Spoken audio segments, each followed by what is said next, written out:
Welcome back all of you. आप सभी का वेलकम करता हूँ लेक्चर 2 में। पहले लेक्चर में हमने एटम के बारे में डिस्कस किया था। आज हम लोग सारे लॉज जो हैं केमिकल कॉम्बिनेशन के वो डिस्कस करने वाले हैं। ये सारे लॉज के बारे में आपको थोड़ा थोड़ा आइडिया है पहले का, ठीक है, लेकिन मैं फिर भी बिल्कुल वेरी बेसिक से स्टार्ट करने वाला हूँ। तो जो लोग नए हैं चैनल पे, सब्सक्राइब द चैनल और प्लीज वीडियोस को शेयर करना, ठीक है। तो हम लोग स्टार्ट करने वाले हैं यार लॉज ऑफ केमिकल कॉम्बिनेशन। आप अपने नोट्स बनाना साथ साथ। चलिए शुरू करते हैं। तो जो पहला लॉ हम लोग डिस्कस करने वाले हैं आज वो है law of conservation of mass. ये बचपन से आप लोग पढ़ते आ रहे हो है ना, 9th क्लास से। क्या लॉ है कि mass can neither be created nor be destroyed, it can only be transform from one form to another, है ना। ना मास को हम क्रिएट कर सकते हैं ना बना डिस्ट्रॉय कर सकते हैं, और ये बस ट्रांसफॉर्म कर सकते हैं एक से दूसरे में। राइट, ये हम ऐसे भी कह सकते हैं कि अगर हम लोग थोड़ा और अच्छे लेवल पे इसको समझे कि in all physical and chemical changes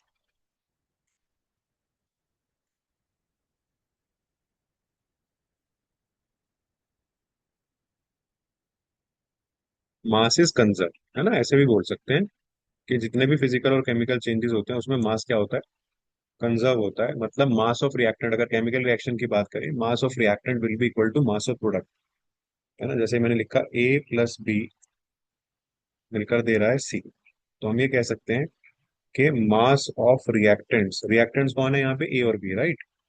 mass of reactants is equal to mass of product. इसीलिए हम लोग इक्वेशन बैलेंस भी करते हैं ना, जो बैलेंसिंग वगैरह आपने सीखी थी, तो इक्वेशन बैलेंस भी हम लोग करते हैं, ठीक है।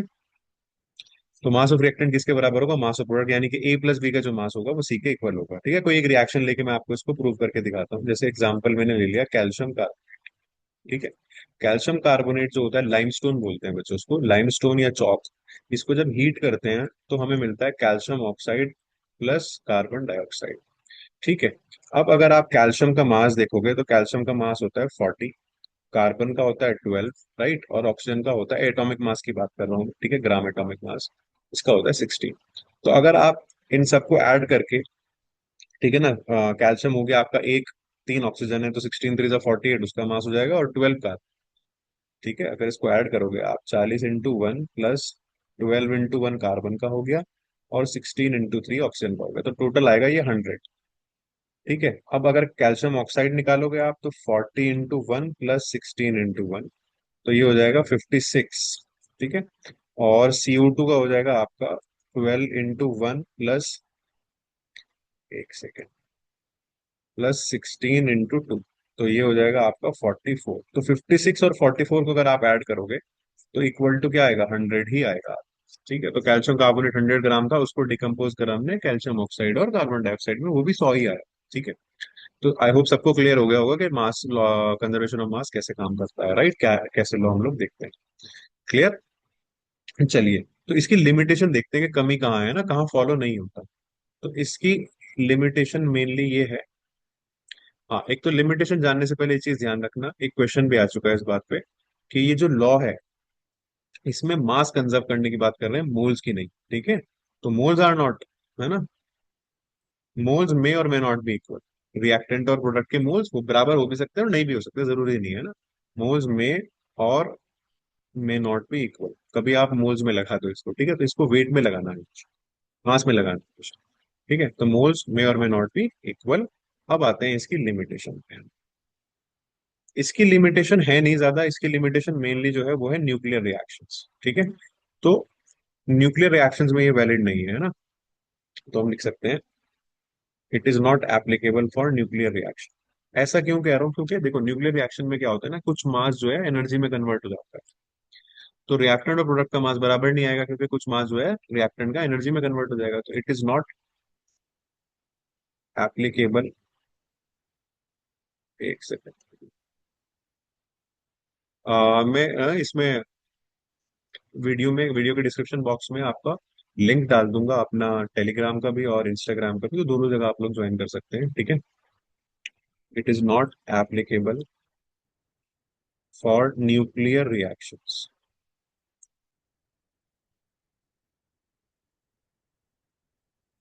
ठीक है, very very important. Nuclear reaction के लिए वैलिड नहीं होता क्योंकि वहां मास एनर्जी में कन्वर्ट हो जाता है ना।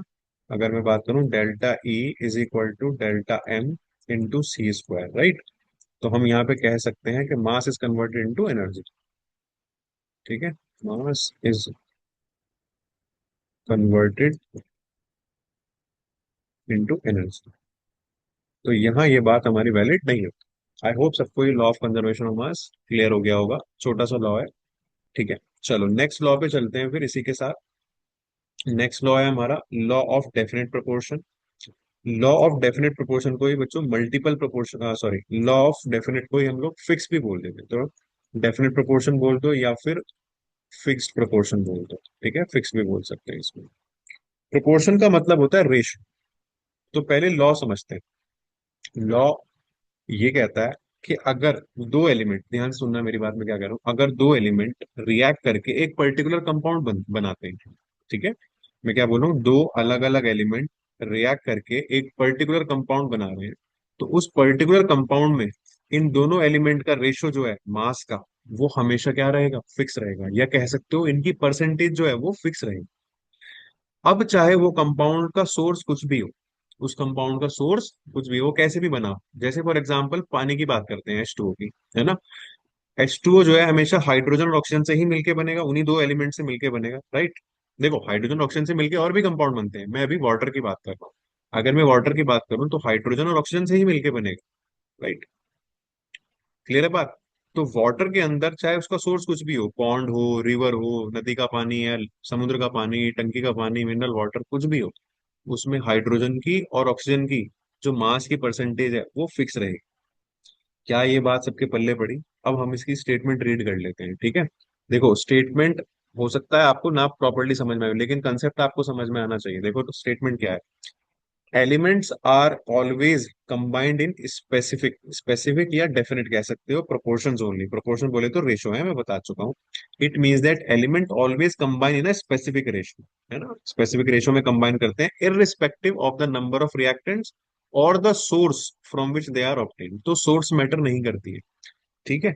एग्जाम्पल हमने अभी देखा कि हाइड्रोजन और ऑक्सीजन मिलके आपका H2O बनाते हैं। ठीक है, अब वाटर कहीं से भी आया हो, आपका लेक वाटर हो, रिवर वाटर हो, सी वाटर हो, ठीक है, कुछ भी हो, मिनरल वाटर हो, हमेशा उसका फॉर्मूला H2O ही रहने वाला है। ठीक है, और इसमें अगर मैं हाइड्रोजन ऑक्सीजन के मास की बात करूं तो हाइड्रोजन 2 ग्राम होता है, ऑक्सीजन 16 ग्राम होता है। तो रेशो रहता है आपका 1:8। ठीक है, एक तो इस रेशो के बारे में बात हो गई कि हाइड्रोजन ऑक्सीजन का जो रेशो रहेगा वो फिक्स रहेगा। ठीक है ना, इसमें वाटर बनाने में, राइट। अब हम परसेंटेज की बात करें, अगर मैं परसेंटेज ऑफ हाइड्रोजन की बात करूं तो हाइड्रोजन कितना है इसमें, 2 ग्राम। और टोटल मास कितना होता है वाटर का, 18 ग्राम, राइट। तो 2/18 × 100, ये आ जाएगा आप। ठीक है, क्लियर है। 2/18 × 100, तो ये 100/9 आ जाएगा आपका, जो भी वैल्यू होगा। ऐसे ही परसेंटेज ऑफ ऑक्सीजन निकाल लेंगे हम लोग, 16/18 × 100। तो यहाँ से जो भी परसेंटेज आएगी हाइड्रोजन की और ऑक्सीजन की, वो फिक्स रहने वाली है। ठीक है, सोर्स कुछ भी हो वाटर। आई होप इतनी बात क्लियर हो गई होगी। जैसे फॉर एग्जाम्पल, जैसे अगर आपसे बोला जाए कि हमारे पास 3 ग्राम हाइड्रोजन है, बताओ कितना ऑक्सीजन चाहिए वाटर बनाने के लिए। हमारे पास कितना है, 3 ग्राम हाइड्रोजन है। तो आप देख रहे हो कि 1 ग्राम के लिए 8 ग्राम चाहिए, right. 1 gram hydrogen, okay, require 8 gram oxygen to form water, right. तो 3 ग्राम को कितना चाहिए होगा, तो हम निकाल देंगे, 3 × 8 24 ग्राम, है ना। तो देयरफॉर 3 ग्राम हाइड्रोजन को कितना चाहिए होगा, 3 × 8 gram oxygen, which is equal to 24 gram oxygen. तो ऐसे हम लोग निकाल सकते हैं वाटर बनाने के लिए। क्लियर है। और भी किसी भी फॉर्मूले में आप हमेशा अप्लाई कर सकते हो, जैसे हाइड्रोजन पर ऑक्साइड H2O2, वहां भी इसको अप्लाई कर सकते हो। ठीक है, अब आते हैं इसकी लिमिटेशन पे, इसमें कमी क्या है लॉ में। ठीक है, आपने लॉ समझ लिया अच्छे से कि जब भी दो एलिमेंट कंबाइन करके एक पर्टिकुलर कंपाउंड बनाते हैं, उस कंपाउंड में उनकी जो परसेंटेज मास है वो हमेशा फिक्स रहती है, उसका सोर्स कुछ भी हो कंपाउंड का। ठीक है, कैसे भी बनाया हो। चलिए अब आते हैं इसकी लिमिटेशन पे। मोटी मोटी दो लिमिटेशन है इसकी। चलिए पहले देखते हैं। अब देखो आप सबको पता है आइसोटोप्स एग्जिस्ट करते हैं, ठीक है। तो प्रॉब्लम आती है वहीं से ही, ठीक है ना। तो elements which exist in isotopic form, है ना, which exist in isotopic form या आइसोटोप्स की फॉर्म में जो एग्जिस्ट करते हैं वहां की। एग्जाम्पल देखो, अगर मैंने लिखा कार्बन डाइऑक्साइड और कार्बन लिया मैंने कौन सा, 12 वाला, ठीक है, तो कार्बन का मास तो 12 है यहाँ पे और ऑक्सीजन का मास है 32, तो रेशो आ जाएगा भाई 3:8, है ना, क्लियर है। और एक और कार्बन डाइऑक्साइड मैंने लिया, यहाँ पे कार्बन कौन सा लिया, 14 वाला आइसोटोप ले लिया।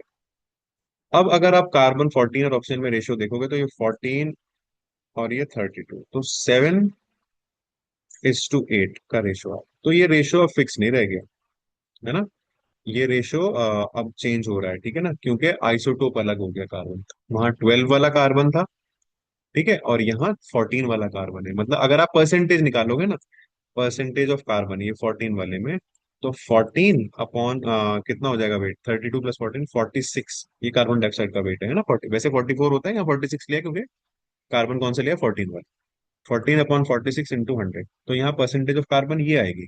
और यहाँ परसेंटेज ऑफ कार्बन क्या आएगी भाई, 12/44 × 100, तो ये दोनों से अलग अलग हमारे पास डेटा आने वाला है, ठीक है, मैं आपको बता देता हूँ सॉल्व करके,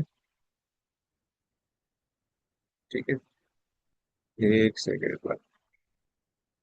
12/44 × 100, तो ये आ जाएगा 27.27%, ठीक है। और अगर यहाँ निकालेंगे हम 14/46 × 100, ये आ जाएगा 30.43। तो आप देख सकते हो दोनों जगह जो है परसेंटेज ऑफ कार्बन अलग अलग आ रही है, जबकि कंपाउंड कार्बन डाइऑक्साइड ही है। तो आइसोटोप्स के फॉर्म में जो भी एलिमेंट एग्जिस्ट करते हैं वहां ये रेशियो बिगड़ सकता है ना, वहां ये वैलिड नहीं होगा। दूसरा, inverse of this law is not true. दूसरा लिमिटेशन है इनवर्स या रिवर्स कह सकते हो, है ना, of this law is not true. देखो अब इसको समझते हैं कि ये इस बात का क्या मतलब है, अगर लोगों को ये बात समझ नहीं है। इस बात का ये मतलब है कि अगर हमारे पास मान लो ये दो कंपाउंड है एग्जाम्पल के तौर पे, CH3CH2OH, एक तो है इथेनॉल और एक है मेरे पास CH3CO, एक सेकेंड यहाँ पे लेते हैं, CH3OCH3 है ना, ईथर लेना, CH3OCH3 है ना, ये इथेनॉल है बच्चों, और ये राइट साइड वाला आपका CH3OCH3 ये हो गया डाइमिथाइल इथेनॉल। अब अगर आप ध्यान से देखो दोनों का फॉर्मूला है C2H6O, इसका फॉर्मूला भी और इसका फॉर्मूला भी। तो अगर आप इसके अंदर परसेंटेज ऑफ कार्बन निकालोगे तो कैसे करोगे, 12 दूनी 24 और 36 और 16, तो 24/46 × 100। और यहाँ पे भी परसेंटेज ऑफ कार्बन क्या आएगी, 24/46 × 100। तो ये तो परसेंटेज तो बराबर आ गई दोनों के इसमें। तो क्या ये कंपाउंड सेम होंगे, नहीं, कंपाउंड सेम नहीं है, ये अल्कोहल है, ठीक है, this is alcohol and this is ether. तो परसेंटेज किसी एलिमेंट की सेम होने से दो अलग अलग कंपाउंड में वो कंपाउंड सेम नहीं होंगे, ठीक है ना, जबकि इसका उल्टा सही, उल्टी वाली बात ठीक थी, ठीक है ना, क्लियर है, बात समझ में आ गई। तो रिवर्स जो है वो इसका सही नहीं है, मतलब एक ही एलिमेंट, मतलब इसमें जो एलिमेंट्स हैं कार्बन हाइड्रोजन ऑक्सीजन, उनकी जो परसेंटेज है वो दोनों कंपाउंड में बराबर है, क्योंकि दोनों कंपाउंड का मॉलिक्यूलर फॉर्मूला तो सेम है, C2H6O, ठीक है, तो परसेंटेज दोनों केसेस में क्या है, एलिमेंट्स की बराबर है, लेकिन कंपाउंड अलग, क्लियर है। तो इनवर्स इस लॉ का जो है वो ट्रू नहीं है। आई होप ये बात आपको समझ आ गई होगी अच्छे से। चलिए भाई, तो नेक्स्ट जो है लॉ ऑफ मल्टीपल प्रोपोर्शन देखते हैं, डाल्टन ने दिया था लॉ ऑफ मल्टीपल प्रोपोर्शन। तो लॉ समझाता हूँ मैं पहले आपको, स्टेटमेंट देख लेते हैं फिर लॉ समझते हैं, ठीक है। स्टेटमेंट क्या करिए, whenever the same two elements, मतलब दोनों एलिमेंट सेम होने चाहिए, combine to form more than one compound, जब वो दो सेम एलिमेंट कंबाइन करके एक से ज्यादा कंपाउंड बनाएंगे, है ना, जैसे मान लो हाइड्रोजन और ऑक्सीजन है, मिलके H2O भी बनाते हैं और मिलके H2O2 भी बनाते हैं, हाइड्रोजन पर ऑक्साइड भी बनाते हैं, H2O वाटर भी बनाते हैं, ठीक है। ये जैसे मान लो कार्बन ऑक्सीजन है, कार्बन मोनोऑक्साइड भी बनाएंगे और कार्बन डाइऑक्साइड भी बनाएंगे। SO2 SO3 हो गए, सल्फर डाइऑक्साइड सल्फर ट्राइऑक्साइड, ठीक है ना, ठीक। The various masses of an individual element that combine with the same mass of the other element. Various masses of an individual मतलब उन दोनों में से एक एलिमेंट का जो मास होगा वो तो वेरी करेगा, वेरी करने का मतलब चेंज करेगा, और दूसरे एलिमेंट का मास जो है वो क्या रहेगा, वो फिक्स रहेगा। तो जिस एलिमेंट का मास वेरी करेगा, है ना, same of the other element exist in the ratio of small whole numbers. इसका मतलब ये है कि जिस एलिमेंट का मास वेरी करेगा, चेंज करेगा, मान लो कार्बन ऑक्सीजन है, मैंने मान लिया कार्बन का मास फिक्स है, बचा गया ऑक्सीजन बचा। ऑक्सीजन का जो मास होगा कार्बन मोनोऑक्साइड में भी, कार्बन डाइऑक्साइड में भी, ठीक है, जो कि चेंज होगा ऑब्वियसली, वो सिंपल होल नंबर रेशियो में चेंज होगा, मतलब उनके बीच में जो रेशियो होगा वो सिंपल आएगा। देखो मैं लिख के दिखाता हूँ और अच्छे समझ में आ जाएगा, ठीक है ना। एग्जाम्पल ले रहे हैं हम लोग, ठीक है, कई सारे एग्जाम्पल लेके समझेंगे। पहले H2O और H2O2 का लेके देखते हैं। H2O है हमारे पास और हमारे पास है H2O2। अगर H2O में बात करूं हाइड्रोजन और ऑक्सीजन की, तो ये होता है रेशो 2:16, मतलब 1:8, ठीक है। चलो आगे देख लेते हैं। और H2O2 में भी हाइड्रोजन का वेट क्या है, 2 है, और ऑक्सीजन का वेट कितना है, 32। तो अब आपको समझ आ गया होगा कि मैं क्या कहना चाह रहा हूँ। एक एलिमेंट का मास तो फिक्स रहता है, जैसे यहाँ पे हाइड्रोजन का मास क्या है, फिक्स है। और बाकी का जो दूसरा एलिमेंट है उसका मास जो है वो सिंपल होल नंबर रेशियो में वेरी करता है। तो 16:32, मतलब 1:2 आ जाएगा। सही है। ऑक्सीजन का मास क्या कर रहा है यहाँ पे, सिंपल होल नंबर रेशियो में वेरी कर रहा है। समझ में आया लॉ। ठीक है, और लेता हूँ एग्जाम्पल।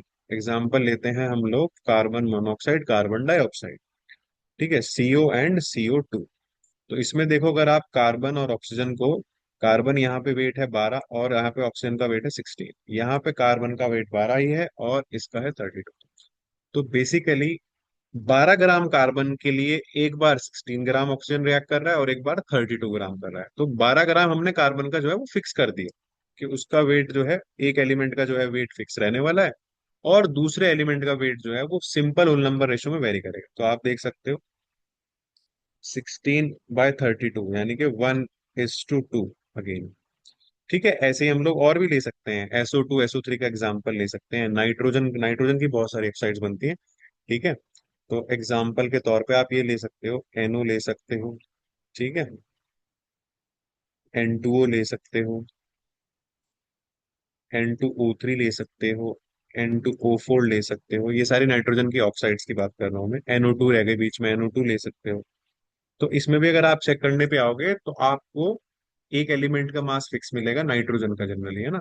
और उसके साथ बाकी के सिंपल होल नंबर रेशियो में वेरी कर रहे होंगे ऑक्सीजन के मासेस, जो है 16 होगा, 32 होगा, 48 होगा, 64 होगा। तो 1:2 है ना, ऐसे रेशियो आ जाएगा। आप आराम से कैलकुलेट कर सकते हो इसको, ठीक है। खुद से ट्राई करना इसको कि सर मैंने जैसे बताया बिल्कुल वैसे ही करके। नाइट्रोजन का मास आप 14 फिक्स कर देना, जैसे यहाँ पे 28 होगा तो आप उसको 14 फिक्स कर लो उधर, बाई 2 डिवाइड करके, बाई 2, ठीक है। तो ऑक्सीजन का मास जो है उसको भी डिवाइड कर देना 2 से। तो 14 ग्राम नाइट्रोजन के लिए अलग अलग कंपाउंड में कितने कितने ग्राम ऑक्सीजन रिएक्ट कर रही है। जैसे अगर मैं यहाँ बात करूँ, यहाँ नाइट्रोजन कितना है भाई, 14 है, ठीक है, और ऑक्सीजन कितना है, वो 16 है। यहाँ पे नाइट्रोजन 28 है और ऑक्सीजन 16 ही है। यहाँ पे नाइट्रोजन 28 है, ये 48 है। यहाँ पे नाइट्रोजन 28 है और ये 64 है, ठीक है। और यहाँ पे नाइट्रोजन अगेन आपका कितना है, 14, और ये 32। ठीक है, तो हम 14 कर लेते हैं सब में फिक्स, तो फिर इनको 2 से डिवाइड करना पड़ेगा हमें ना, यहाँ 14 28 वाले। ठीक है, जब 2 से डिवाइड कर लोगे आप तो 14, ये 8 आ जाएगा फिर, ठीक है। ये 14 और ये आ जाएगा आपका 24, ये 14 और ये आ जाएगा आपका 32, ये तो 14 है ही, ये 32 है, ठीक है। और ये 14 और 16 है, ठीक है, एज इट इज। तो हमने सबको ना 14 बना लिया, मतलब नाइट्रोजन का मास क्या कर लिया मैंने, फिक्स कर लिया। अब आप ध्यान से देखो, नाइट्रोजन सब में 14 है, इधर भी 14, इधर भी 14, इधर भी 14 और इधर भी 14। अब उठा लो इनको, ऑक्सीजन के मासेस, 16 है, 8 है, 24 है, 32 है, 32 है, ठीक है। चलिए, तो अगर मैं करूं इनको तो 8 से हो जाएंगे सारे डिवाइड, 2, ये 1 आ जाएगा, ये 3 आ जाएगा, ये 4 आ जाएगा, ये 4 आ जाएगा, ठीक है ना। समझ में आया। तो सिंपल होल नंबर रेशियो में वेरी करेगा। क्लियर। तो 14 ग्राम नाइट्रोजन के लिए ऑक्सीजन का जो है मास वो सिंपल होल नंबर रेशियो में वेरी करेगा अलग अलग ऑक्साइड बनाने के लिए, ठीक है। चलिए, आई होप सबको क्लियर हो गया होगा लॉ। चलिए नेक्स्ट चलते हैं, लॉ ऑफ रेसिप्रोकल प्रोपोर्शन। ये बहुत कम लोग पढ़ाते हैं आपको, ज्यादातर लोगों को समझ में भी नहीं आता, लेकिन लॉ बहुत सिंपल सा है, ठीक है। मैं आपको समझाऊंगा और आपको समझ में आ जाएगा 110%, ठीक है। तो लॉ को समझते हैं पहले कि लॉ ऑफ रेसिप्रोकल प्रोपोर्शन क्या कह रहा है।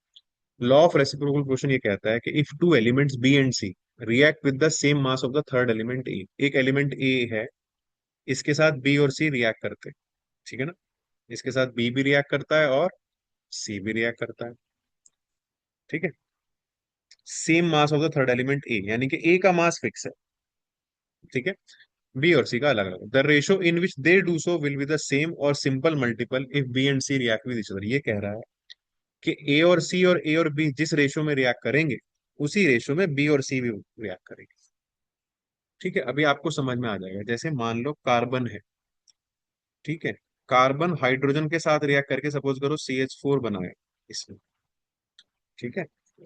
और कार्बन ने ऑक्सीजन के साथ रिएक्ट करके मान लो बना लिया CO2। क्या बना लिया? CO2। अच्छा। अब हाइड्रोजन और ऑक्सीजन जिस रेशो में रिएक्ट करेंगे, वो इन्हीं के जैसा होगा या इनका मल्टीपल होगा। देखो फॉर एग्जाम्पल CH4 उठा लेते हैं। ठीक है। CH4, एक सेकेंड।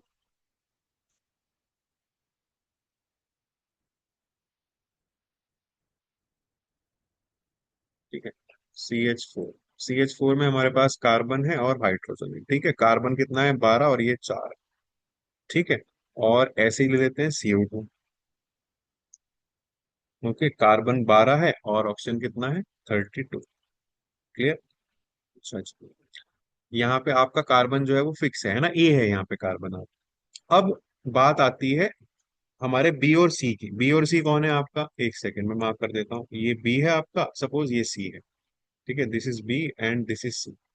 तो बी और सी भी एक सिंपल होल नंबर रेशो में रिएक्ट करेंगे। H और O मिलके मान लो H2O बनाते हैं।